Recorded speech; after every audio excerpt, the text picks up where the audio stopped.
What's up, everybody? It's not a Tales from the Shitter. This is Tales while I drink pre-workout before I head into the gym. A lot of you have been hitting me up, asking me about assessment and selection and ITC training. What did I do? How I trained for it, etc., etc. Now, my best advice would be, now mind you, also, I went to assessment selection back in 2011. So the prerequisites or the standards may be a little bit different. I'm not sure. I know ITC and how they run that is different now than it was when I went through. So my first suggestion for anyone that's interested in that career path would be to contact your recruiter, find out the prerequisites, start the paperwork, and it's pretty extensive, just the background investigations, the medical clearances, all the stuff you have to go through in order to be qualified to even be to go to ANS. So first step is do that. As far as being physically fit, I would say once you find out the standards or the prerequisites, obviously you want to aim higher than that, but I would identify what your weak points are. So for me personally, my weak points were swimming in the pool. I'm a big fucking rock. I sink. So I had to spend a lot of time in the pool.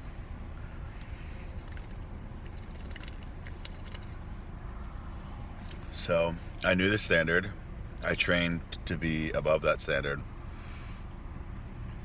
And I tailored everything else along with it. I still did weight training, my big four muscle groups, or big four lifts, I should say. The squat, the deadlift, the bench, and the overhead press. I still did those. So I was still doing weights 4 times a week. I did a lot of calisthenics and a lot of endurance work. I used different programs like from SEAL Fit to Soft WOD to Endurance WOD to Military Athlete. I kind of bunched a lot of these together to achieve my goals. So I took some of the ruck-based training from Military Athlete and from Endurance WOD. I took some of the calisthenics from Soft WOD and other things like that. And then I took some swimming portions from SEAL Fit and from Endurance WOD, and I meshed them all together into what worked for me. So this is again, in my opinion, on cookie cutter programs is, many of you know of it. I think most of them provide a good baseline to go off of, but you have to tailor them to you and what your goals are, and mainly around what weaknesses you have, and ultimately the standard that you need to meet in order to do whatever selection you're trying to do, whether that be ANS, whether that be you make it through ANS, you want to go to ITC. There's standards for ITC that you have to pass, whether that's running a scout sniper in doc, whether that's going to recon and going to BRC. There's a lot of different, all those things, all those schools, there's the standards, and those things are easy to find. That's just a portion of it. A lot of it is mental. If you've never pushed yourself mentally to the point of exhaustion where you want to quit and then kept on going by yourself, like, that's something that you can't train.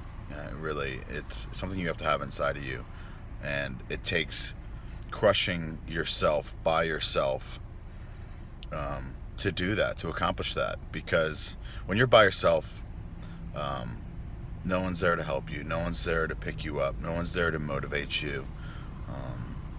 I would often train with no music, by myself with a ruck on my back, and that's it. Because that's what it's going to be at selection. That's when it's going to be at these courses. You're not going to have a fucking Rocky montage playing in your ears. You're not going to have some cheerleader, your girlfriend, your wife, your boyfriend, whoever, on the sidelines cheering you on. No, you're not going to have any of that. So you got to be able to motivate, inspire, and push yourself. That's a big part of the mental aspect. And then there's so much more that goes into that. You got to ask yourself, why are you even doing that? Why are you pursuing this route? Why do you want to be a Marine Raider or a Recon Marine or a Scout Sniper? And you need to study the history of it. Study what these people have done in the past. Study the wars they fought in, the battles they've won. Know what they have to offer. No one wants to talk about a sniper, pooping in a fucking bag and carrying it with him as he's in a 48-hour stalk. That's not sexy. Everybody wants to think of running and gunning. Even in the MARSOC community and recon community, everybody wants to do direct action. They want to kick in doors. They want to shoot people. Well, a majority of that and a majority of the special operations is not those things. Those are just the sexy things that you see on TV. A lot of it is FID. If you don't know what that acronym is, then look it up. Like I said, study the history of special operations or whatever it is that your goal is. Make sure that's something that you wholeheartedly want to do. And then talk to other people. Talk to people who have been there, have done that. I'm not anything special. I'm an infantry Marine. I am not a Marine Raider. I am not a Scout Sniper.